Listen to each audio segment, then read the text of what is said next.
Welcome back to the topic with your host Jace. Um, I'm a little late, but this is a week 6 summary of the NFL, and I'll be sure to get to week 7 as soon as possible. But week 6, just like every other week, was another interesting one in the NFL. We're kind of starting to see the teams settle in, and who's for real and who's not. Um, So all those, those first couple games, teams are a little rusty and trying to find their identity. And I think this is around the time the teams start settling in and finding, what they're good at and who they are. Um, so let's get started. um, for one, Thursday night football has got to be better, right? It's just not. It's not good football being played on Thursday nights. So week 6 we had Chicago versus Washington. Um, and these just aren't two super exciting teams, but it's Thursday night and there's no other games on, so we're gonna watch that anyway. Um, so my take on that game, the Bears they're kind of a hard team to figure out, right? They find ways to win, and it's just not usually it's not their typical way. But I think I'm really rooting for Justin Fields. Obviously, I'm an Ohio State fan. Um, but he has to, for him, I think he really has to get rid of the ball. That's a huge thing for him. And I think he's really good when they get him outside the pocket, like play action rollouts. Just creating a little more time for himself in the pocket and throwing on the run. I think that's really where he does well at. Um, but they also need to establish the running game for that offense to go. Because you just can't tell Justin to drop back, 40 times and get the job done. So I think for the Chicago Bears, they really have to establish the running game before they do anything else in that offense. They weren't able to score inside the 1 yard line. That's a big problem. Like if you're a team like Chicago that doesn't get those type of opportunities a lot, those are touchdowns you have to have. And for the Washington Commanders, I think their O line has, excuse me, their O line has been very bad this year, and they got exposed. We saw it against Philadelphia. We saw it against Dallas. They have to be better. I think Carson Wentz is very good when he has time to throw the ball, right? But when the O line can't hold their blocks for 2 seconds, I'm not sure. There's not too many quarterbacks that can make something out of that, over and over again. I like how Brian Robinson Jr. has looked in his couple games back for Washington. And they got a nice 3-man rotation going on back there with Antonio Gibson, J.D. McKissick, and Brian Robinson Jr. So he'll be a great asset to have for the offense, and I think they can figure some things out and get some things done. Because, like I've said before, Washington has weapons, right? Curtis Samuel, Jahan Dotson, Terry McLaurin, like they have guys, they have the skill players to be a good football team, or not even maybe a good football team, but to be a offensive firepower, and they have a pretty good defense as well. One player I do want to talk about is Darnell Mooney. I really think he can be really, really good. We see him do amazing things at least once a game from time to time. And Chicago has got to find ways to get the ball in his hands because he's really a special athlete. and they've got to capitalize on that and use him a lot more. And for Chicago, they have to be better in the red zone. Like they have to score the ball in the red zone, and I mean touchdowns. I think that's the difference between a lot of middle of the pack teams, a lot of great teams, is the red zone offense. A lot of the great teams score touchdowns in the red zone. So that's and you can't. The thing about the red zone is you can't not score at all. Right? You have to walk away with 7 points or 3 points. You can't walk away with zero. That's a big issue. But that's how I feel about that game. Let's move on to the Falcons and the 49ers. I think the Falcons. I think the Falcons are overachieving, at least to me, because I wasn't expecting a whole lot from the Atlanta Falcons this year, and I really like how Mariota has played this season. You know, he's not throwing to super big name guys. Drake London has been pretty good, but Marcus Mariota, he's just made good decisions, keeping the turnovers low and running when he needs to run. He's made some pretty good throws, but I think that the decision making of him has been really impressive. Not really forcing things, and still using his feet when he has to. As for the 49ers, they have got to get George Kittle back in the offense, because this guy is a top 2 tight end. They've got to get him involved, and I mean in the passing game, he's the best blocking tight end by far. But they got to get him back involved in the passing game for their offense to reach its full potential. Huge game by Brandon Ayuk against the Falcons, and we don't get to see that from him. We don't get to see that from him too often. But they obviously they have some guys on their team that can do things. But the thing about the 49ers is when they don't establish a run game, they're not a threat. So I'm looking here.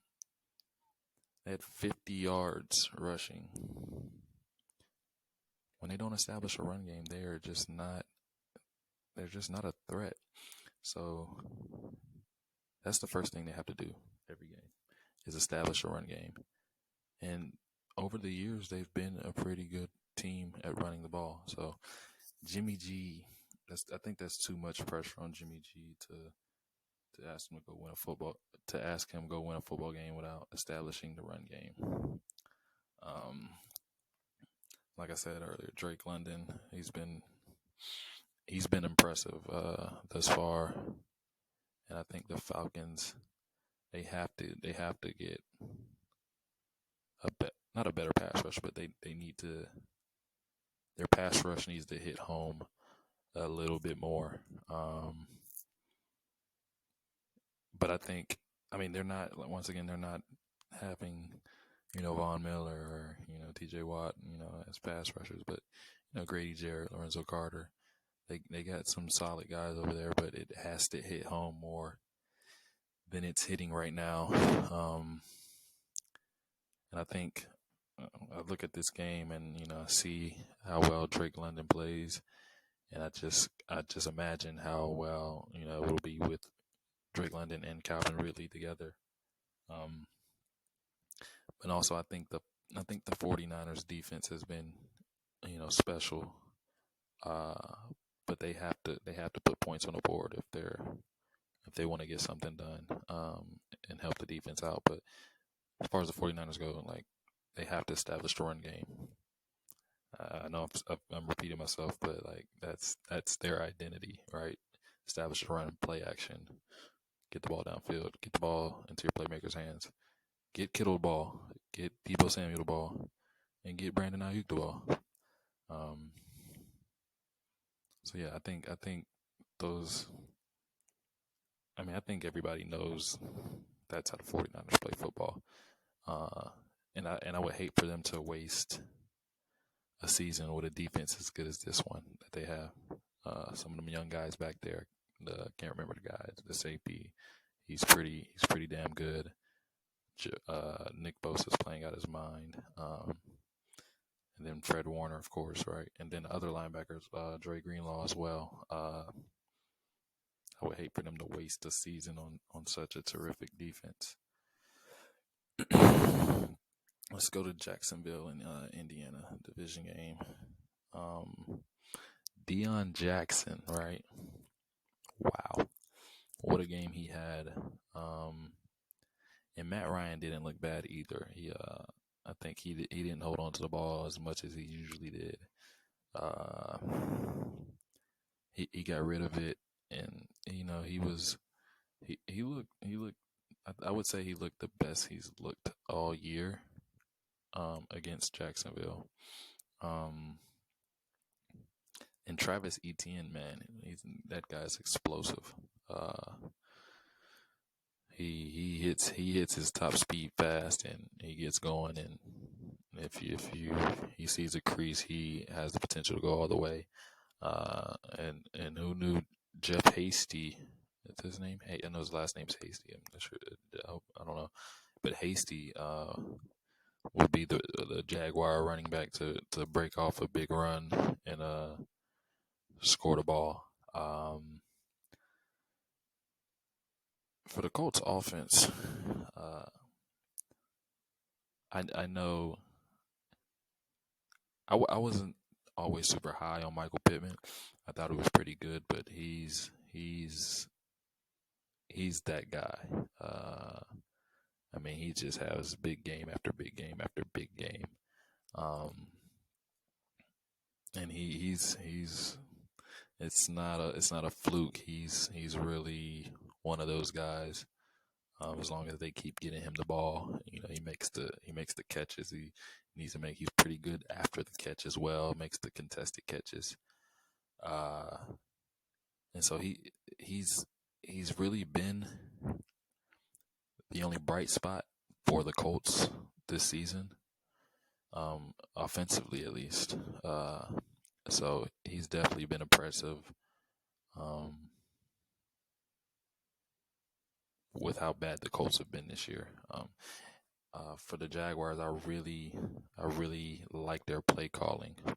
They called a quarterback power in that game, and I really like that call because that's not a call other teams are expecting from Trevor Lawrence. Their short game worked well for them. This game was incredibly exciting. I mean, it's a division game, and those games are usually pretty good. But wow, that last drive by the Colts, for them to take that chance and throw that ball up to Alec Pierce and trust him and believe him to go get it, and he did, and it paid off for those guys. But Alex Pierce has been playing pretty good the last couple of games. Colts have had some guys step up.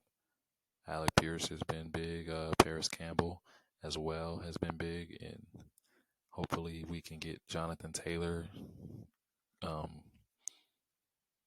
come back, to where he was before last year, just to complete the offense. So we'll see how that goes. But a huge game by Deion Jackson.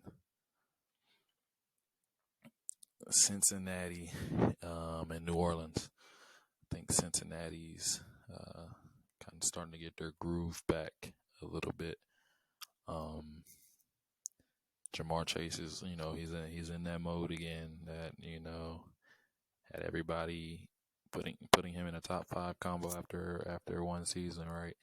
So he's getting back in that mode. And you just get him the ball early, get him the ball often. But they look like they were on the same page this game. they look like they played college together and now the pros or or whatever. Um, and Andy Dalton didn't have a bad game either.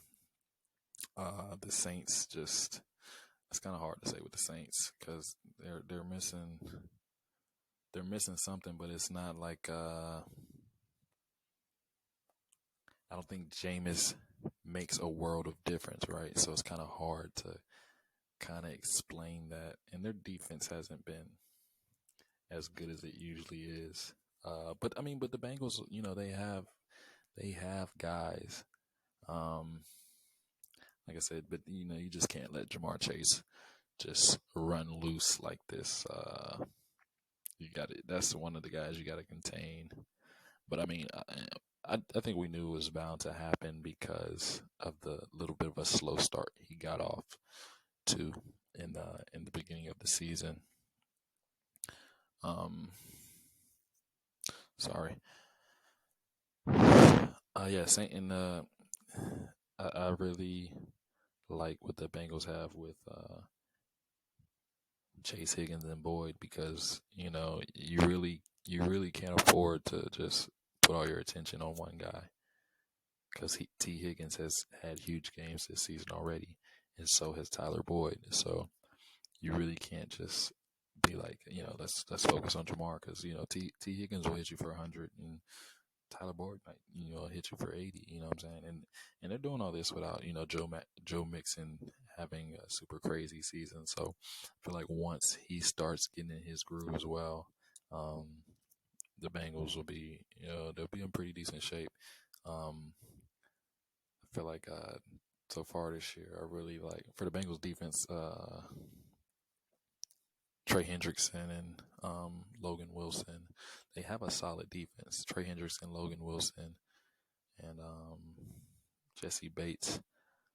So they have it at all three levels, and they can be pretty good. And for the Saints, I think their pass rush has to hit home a little more as well, because especially with Joe Burrow, he's known to take a few sacks and try to hold on to the ball a little longer than he should. So for the Saints, their pass rush has to hit home. Um, let's talk about the New York Jets, right? Who saw this coming? The Jets are serious. The Jets are serious.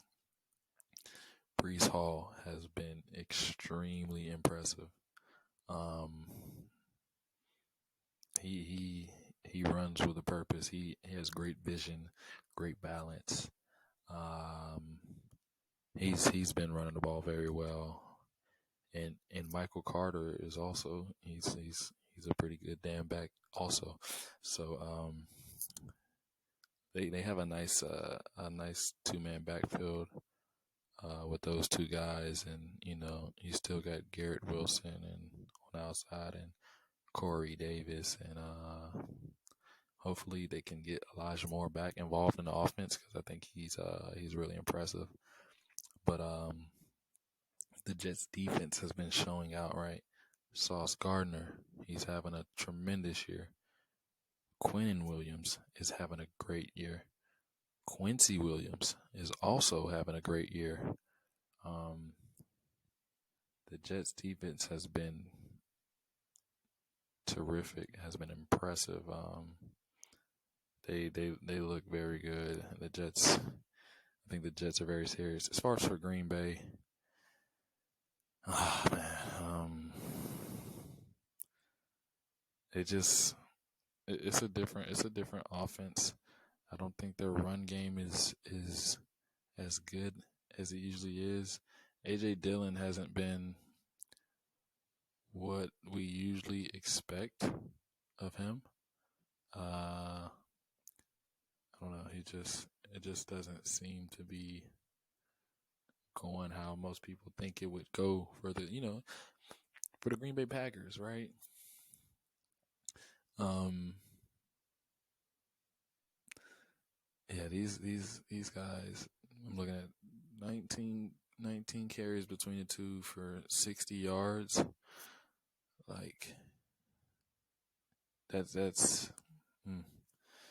we're used to seeing at least one of them get 60 yards by themselves. They're combining for 60 yards against the Jets.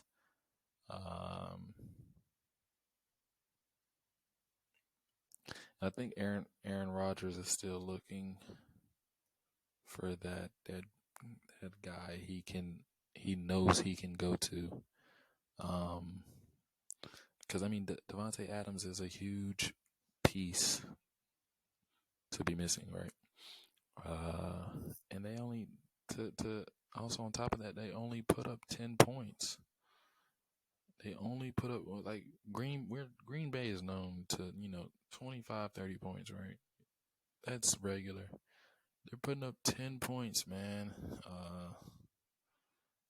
This this this could be the end of Aaron Rodgers.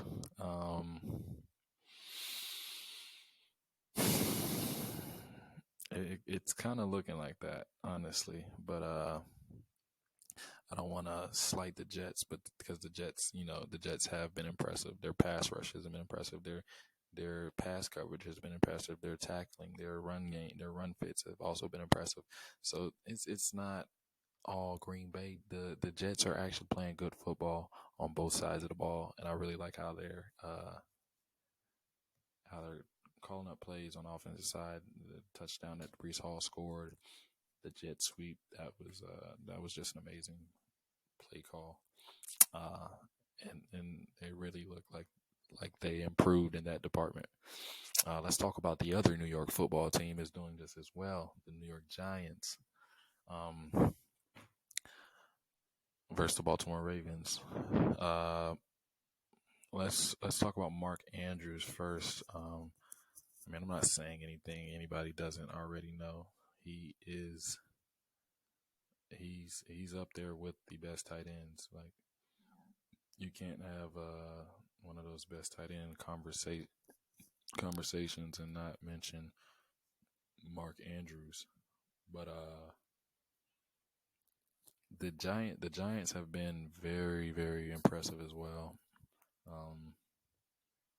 I really like how Daniel Jones has been playing. And he's not doing anything super crazy. Not throwing for 300 yards, right, 4 touchdowns. What he's doing is he's taking care of the ball. He's making good decisions. He's running when he needs to. He's not forcing things, and this makes a world of difference. So he's been playing. The numbers don't show it, but he's been playing excellent, right? Like I said, his numbers aren't crazy, but Saquon looks like he's back fully healthy. And they're just, and they're doing this without a couple of receivers, right? Sterling Shepard's not playing, and missing a couple other guys. And Darius Slayton, I think he stepped up. He's been huge for the past couple of weeks. And the Giants defense, I really love Thibodeaux. I thought he was the best pass rusher coming out, and I still think he is. He's just a good football player. But yeah, the Giants defense has been getting it done as well. But their offense is scoring points. For the Ravens, they just they just can't stay healthy, right? They didn't have I don't think they had Bateman this game. Maybe a couple other guys out, and they're just not able. They seem to always have somebody important hurt every year. And it just makes it hard on Lamar. So we're seeing a lot of Mark Andrews, a lot of I mean, it's just really just a lot of Mark Andrews, honestly, and he throw the ball around a little bit more to a couple other guys, but hopefully once they get all their, not all, but even some of their guys back, they'll because I thought Bateman was playing pretty well up until he got hurt. I thought the offense looked pretty good with him. Kenyon Drake, what a game, right? I mean, 10 carries, 119 yards, a touchdown. I mean, you can't ask for much more from him. Um, Ravens receivers they just gotta get open, and the Ravens have to be better in the red zone. Mark Andrews drops a wide open touchdown pass in the end zone. I mean, he makes up for it, but I think the biggest thing for the Giants' success is just Daniel Jones. He's not panicking. He's poised in the pocket. And he's been playing like this all year. So, and Lamar is my favorite, but he's had some bad turnovers, man. He's had some bad turnovers at some very. I mean, there's never a good time for a turnover, right? But he has some bad turnovers, like when they need it, when they don't need it the most, right? So I think those, he just has to kind of learn from those and be a little bit better. So I think the Giants are for real. The Giants and the Jets. I think they're serious football teams, but we'll see. Pittsburgh and Tampa Bay. Man, I don't know who's looking worse between the Packers or the Buccaneers. Oh my God. Uh, they're not supposed to lose to Pittsburgh. Kenny Pickett and have Mitch Trubisky come in and walk you down and finish the game. That's not supposed to happen to the Buccaneers. I thought Kenny Pickett looked great on his first drive. He caught a rhythm. He was playing. I thought he played pretty well. Up until the point he got hurt, obviously. I thought Pittsburgh's red zone defense was phenomenal. I can't remember how many times the Buccaneers were in the red zone, but a lot of times they walked away with field goals when they could have been touchdowns. I think when Mitch came in, he looked really good. Had two big third down conversions on that last drive, to help the Steelers get the win.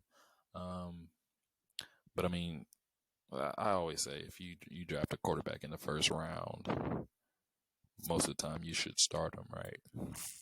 Unless you're like Patrick Mahomes with Alex Smith playing in front of you, or even Lamar with Joe Flacco in front of him. Like, these are good quarterbacks they can learn from. But I mean, you have Mitch. This is no slight to Mitch, but you have Mitch Trubisky in front of you. He's probably just as good as, right. So it's like, start the guy, right? You draft him in the first round for what? To not play him. So we could live with the interceptions. Those are growing pains that that just comes with a rookie quarterback learning how to play in the NFL. So I think he'll be fine. He like I said, he looked really good on that first drive. And you see a lot of flashes throughout the game of him making some pretty decent throws. So, but Tampa Bay, my God, and it's not even like the Steelers just scored a lot of points. They couldn't convert in the red zone. Tampa Bay just does not look good, and we could see the fall of Tom Brady and Aaron Rodgers at the same time. Imagine that. Minnesota and Miami. The Miami Dolphins defense. Sorry, what a game that was for the Miami Dolphins defense. Their offense has to be better though.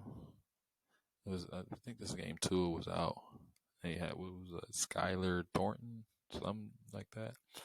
And then I think Teddy Bridgewater came in to finish the game. So I mean, it's kind of hard to win when you start with your third string and the Dolphins line has got to protect their quarterbacks, man. Their quarterbacks are back there just getting tore up, man. They have to protect their quarterbacks a little bit more because they're just the quarterbacks are back there taking a beat, man. Uh, but the Vikings have some very good wins so far, and the Vikings in the red zone they scored a ball. I think the Jalen Waddle fumble was huge. And then the Vikings scored on that same drive that Waddle turned it over.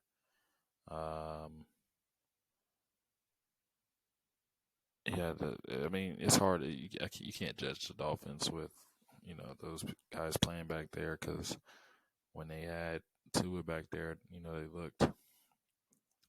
they looked like a well-oiled machine.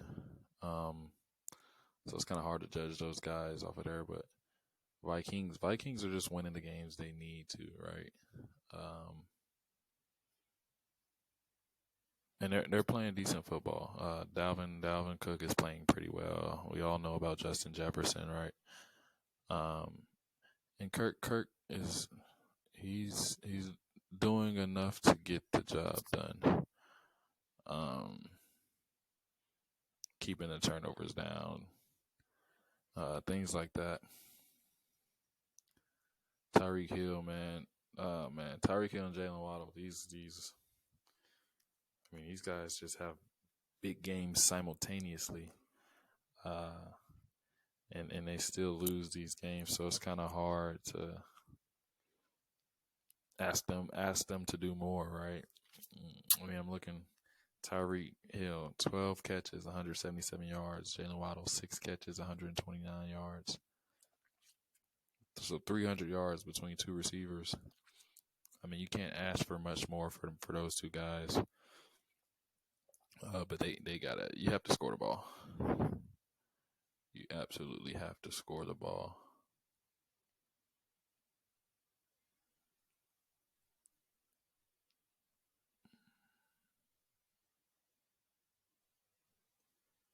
All right, let's move on to the next game.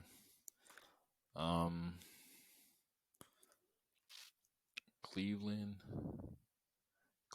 New England. I really like how Bailey Zapp has been playing. Yeah, he doesn't. Mac Jones just doesn't. I don't think he's a difference maker.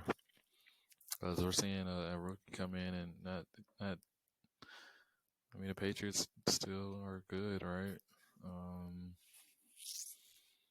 That was a huge fourth down stop they got inside 20. But Bailey Zapp, he's making good throws. He's doing just enough to kind of at least make it a conversation if it needs to be him or Mac Jones. And I feel like with him, the Patriots receivers seem to be real threats. We've seen with him in the game, we've seen big game from Jacoby Myers. We've seen a big game from Devontae Parker. These receivers are real threats with Bailey Zapp in there. He did miss Hunter Henry in the end zone. That was he's a rookie though, but those are the ones you wish you could have back. But he's just not forcing the ball anywhere. He looks just as good, if not better than Mac Jones. Because I was never high on Mac Jones. He wasn't doing anything crazy, but everybody loves Mac Jones. But Zapp is doing enough to make their a little conversation for if there's I don't know if there is QB controversy in New England. Then they had the huge call on onside that really made a difference as well.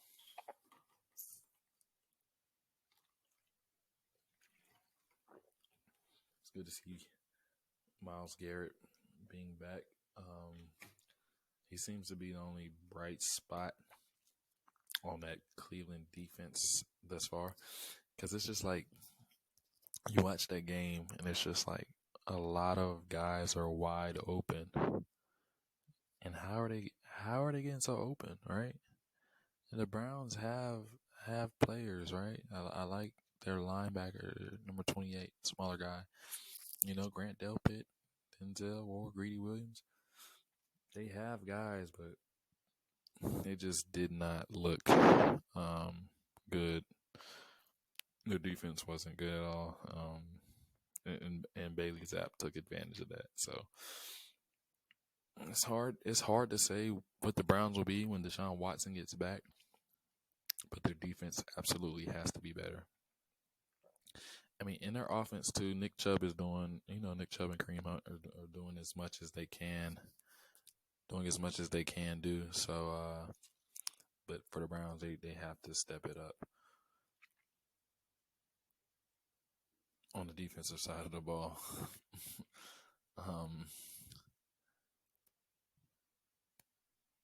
Rams in Carolina. Let's go through this one really quickly because the LA Rams just they look bad, right? They don't look like a threat to anybody. I'm gonna just say it straight up. I'm glad they finally got Allen Robinson the ball. I think Allen Robinson is a terrific receiver. He has great hands. He's great with contested catches and stuff like that. And he's just a very good receiver. And it's just like they're not even looking his way. Which is crazy to me. Yeah, the Rams offense it looks really predictable. Usually a big part of their offense is their run game. I kind of think of the Rams offense like the 49ers offense. The run game is huge. But their run game it's not doing anything this year, and so I think that's just the foundation that they're building upon within their offense, which makes it hard on their offense overall. And your run game's not hitting, the play action is just not hitting as hard as well. But fortunately for them, they were playing the Carolina Panthers, so they were able to sneak out of there with a win. Carolina's obviously changing of the guard with the head coach and things like that. So, but the Rams, they didn't look good in the win against the Panthers. So, Cardinals and the Seahawks. Oh man, Seattle just. One thing about Seattle, they're gonna find them a running back that's gonna run that damn football, right? Because Chris Carson, and then I can't remember the guy that just got hurt, Rashad Penny, and then now Kenneth Walker. So it's like in Seattle, as far as running backs go, it's always the next man up. We've seen big games from DJ Dallas as well, and Travis Homer. So like, as far as running back goes, Seattle always has the next man up. You can appreciate that. And I feel sorry for the huge injury to Marquise Brown. He was having a great season. He was having a great season so far, and it sucks to see him go out. That offense, it was going to be so much better with him and Hop in the lineup at the same time. And I'm sure everybody would love to see that.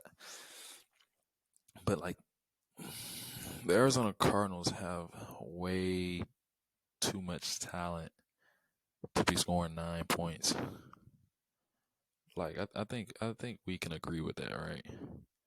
So we need to have a conversation about Cliff Kingsbury, because like he was so hyped with the hire, and the young fashionable coach that McVay look, right. I think that's what the I think that's what the Cardinals were, going for, that offensive mastermind type of deal. And, there was so many good things being said about Cliff Kingsbury, and we've never seen him be super successful in college football, right? So, like, how did we get there to, like, him changing the culture of the Arizona Cardinals? These guys have just players on, like, they have loads of talent, right? And they don't look impressive at all. So it's like Cliff Cliff Kingsbury, the clock is ticking. You should be able to do something with the amount of talent you have on your football team. Um, it's just ridiculous. But yeah, let me get back to Kenneth Walker, grown man, right? Grown man. He's playing. He's next up in Seattle, and he's playing very well. Um, the Seahawks D line was huge, but the Seahawks defense has been great this year. I really like Woolen, the corner, and Kobe Bryant has been playing good as well. With Jamal Adams being out, Quandre Diggs, he's still in that top tier of his position. So they got two good corners, a very good safety, and they got a couple good guys up front. Um, their young guys have been balling, man. Uh, and as far as offense, Geno Smith, he's overachieved. He's been impressive. He runs when he needs to. I think a lot of people forget that. Um, he can still pick you up a 10 or 12 with his feet when he needs to. But the Seahawks they play. I like their identity, right? Um, because their run game is going well for them. Then they go straight to the play action, and they look like they fully trust Geno to get the ball in the right place when they need it to be there. So in their defense, the Seahawks are playing a good brand of football. That division looks terrible, so they could easily come out of there in first place because their teams don't look good in there. Um, let's talk about the game everybody was waiting for, right? Buffalo and Kansas City. What a game. I know a lot of us probably thought it was going to be 35, 40 points apiece or whatever, but this game was just as good. Um, Buffalo had a great first drive going. Um, and they turned it over right in the red zone. You always hate to see that as a fan or a coach of that team, but they really set the tone early, driving the ball, and then Kansas City turns around and also has a great drive. And what do? Turn the ball over in the end zone. And you can't say Patrick Mahomes don't make those type of plays, don't make those type of throws, because we've seen him make those exact plays and those exact throws and them turn into touchdowns. Um, but when he turns it over, inside the red zone, then the play looks like a bad play. It looks like you want to tell him, don't do that. But that's what makes Patrick Mahomes Patrick Mahomes. Um, I'm not a Bills fan, but I'm gonna tell you one thing I do love about the Buffalo Bills. They are the most aggressive team in the NFL. Their coach will take a fourth down with no hesitation, and I want to say he'll do it anywhere on the field. He he doesn't even blink at the fourth down. It doesn't. It's not punt team get ready or anything like that. Um, so I really love how aggressive they are, and more often than not, it pays off for them. So we saw them go for multiple fourth downs in the game against Kansas City, especially the last 2 minutes of halftime. Um, like a 97-yard drive. Like these guys are 3rd and 13 at the 2-yard line, right? And it's a lot of coaches in the NFL going to run the ball, try to punt it. No, Buffalo is trying to get a first down, man. And what do? They get a first down. What does that turn into? Gabe Davis and man-to-man on the outside, leading to 7 points, right? And this is because they're aggressive, and that's what makes them one of the best teams because they rather take 7 points than 3 points. You know what I'm saying? They take those chances, and NFL is about taking chances. That's the difference between winning and losing. Sometimes is taking those chances. But the Chiefs turn around and get down the field in, I don't know, 15, 20 seconds, which is just amazing to see that they are able to do that continuously. And those are big points right before the half. And I think Buffalo did a good job of catching Kansas City in favorable matchups throughout the game. Like, why do you have a rookie corner man to man, Stephon Diggs with no help over the top? Why? It's just like Stephon Diggs. If somebody said he's the best receiver, I wouldn't even argue it. Right? He has it all, and you like 1-on-1 with a rookie corner. Come on, man. Yeah, I just got beat with the same play with Gabe Davis. But I thought Buffalo did a good job of exposing their matchups because you can't guard Stephon Diggs. And I want to, man, Von Miller. How's he still playing at this high a level? He's still playing at an elite level. Like he can't be stopped, and so he's a huge, like, when I saw the signing, I'm like, man, I don't know, what is it, 35 or whatever, like, for what, 6 years? Like, there's no way he can still play at this high level football.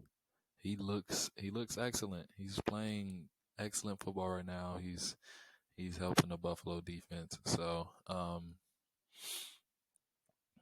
and that was a great final play that Buffalo made on Patrick Mahomes.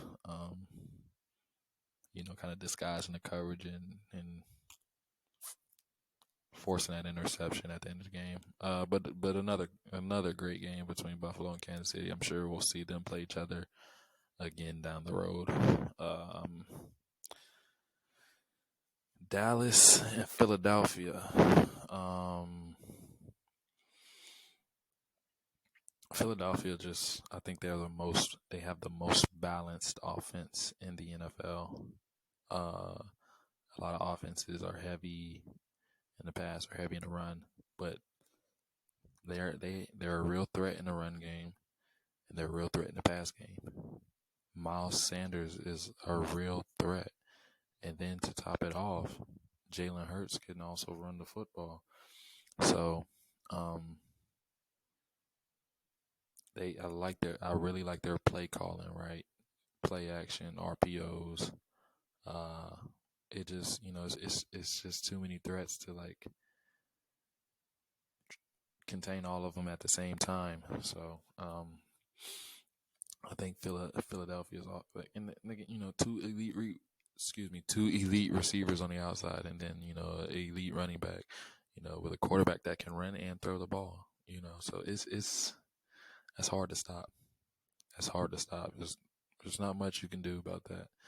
And I think Philadelphia's defense has been equally as good as their offense has. They just got it, man. They got it on both sides of the ball. I think Gardner Johnson was a huge pickup for Philadelphia because he first of all, he brings that passion, that fire. He bring that swag to Philly, and then he's also a good football player. He's a good slot corner. if I'm not mistaken, they kind of moved him around a little bit. I don't know if I saw him at safety, but I know he's one of the better slot corners we have in the NFL. And I feel like this was Cooper Rush's I'm not gonna say real first game, but like obviously he played the best team in the NFL record wise. And like he really felt them. Pass rush, threw him a couple picks. I feel like after halftime, he settled in a little bit, was able to catch a little bit of a rhythm, but by then it was a little bit too late to really make a difference. But like he's done much better than I think a lot of people expected. Dallas is what 5-1 before the game or 4-1. You know what I'm saying? Like he's put Dallas in a great position before Dak comes back. So you can't really get mad at him because he's put Dallas in a great position. He's won football games for the Dallas Cowboys. So he's played as well as I think he can. And you gotta appreciate what he's done, in Dak's absence. So I'm sure Dak comes back soon, and he's in a great position to, I guess, send the Cowboys to the playoffs. Man, the NFC East they're playing good football in the NFC East for sure. Let's get to Denver and LA, our last game of Week 6. The Denver Broncos defense is elite. It's a top 5 defense, I think, just me personally. They have guys. Surtain, obviously, Justin Simmons, Bradley Chubb. You want to know who really has been one of the best players on our defense? Baron Browning, Ohio State, baby, yes sir. They produce those type of guys. But Baron Browning, I'm not saying he's as good as Von Miller, but he's been that impactful. I mean, I don't know. I don't think he'll be Von Miller, but he just reminds me a little bit of Von Miller, the way he plays the game. And he also, he's in a Broncos jersey, kind of dressed the same a little bit, but that's neither here or there. But he's been impactful the past 3 or 4 weeks, man. He's getting pressure. He's getting sacks. Got a sack and an interception this last game. But that defense is special, and it's so sad. It's so sad because their offense is just so terrible, right? So they're just wasting one of the best Denver defenses with such a bad offense, man. Like Denver, like you watch them, they don't have a lot of big plays. They're few and far between. They don't really have a solid run game. Obviously, with Javonte Williams being out, but it's just like they just don't have Ross can't see the blitz coming. He just makes some throws that just don't got enough arm in it. The Broncos offensively look terrible. And then the Chargers didn't look much better on the other side of the ball. Justin Herbert, I don't know what was going on with him. He didn't give Mike Williams as many opportunities to make plays, and I know that's Patrick Surtain out there guarding him most of the game, right? But you still have to give your guys a chance to make plays. Like, at least give them a chance, man. And this is also Mike Williams that we're talking about, right? You know, this is no slouch. Like he's a big play guy. He makes those contested catches. Give him a chance, man. Justin Herbert didn't even look Mike Williams' way a lot the whole second half, man. Like, what are we doing here? Um, that division is just playing a bad brand of football, honestly, between the Raiders, Chargers, and Broncos. They all look bad. They all look terrible. So I don't know what's going on with that division, but the Broncos and Raiders look the worst. Um, but yeah, Denver. I hope Russ can pick it up at some point this season because Denver's defense has been playing outstanding. Um, but that's it for this week. Back to the topic. Um, I'll upload this as fast as I can, and I want to hurry up and get to my week 7 summary. Comment below, and any adjustments I can make. Obviously, I want to get a better mic so I can talk comfortably. But comment below any adjustments y'all want me to make, any topics y'all want me to cover, any ideas to make this a little bit better, a little bit more enjoyable. Anything I can do, and then I'm open to all suggestions. I don't know if anybody's watching, but if you did watch and you're still watching at 56 minutes, I do appreciate it. Thank you. See you next week.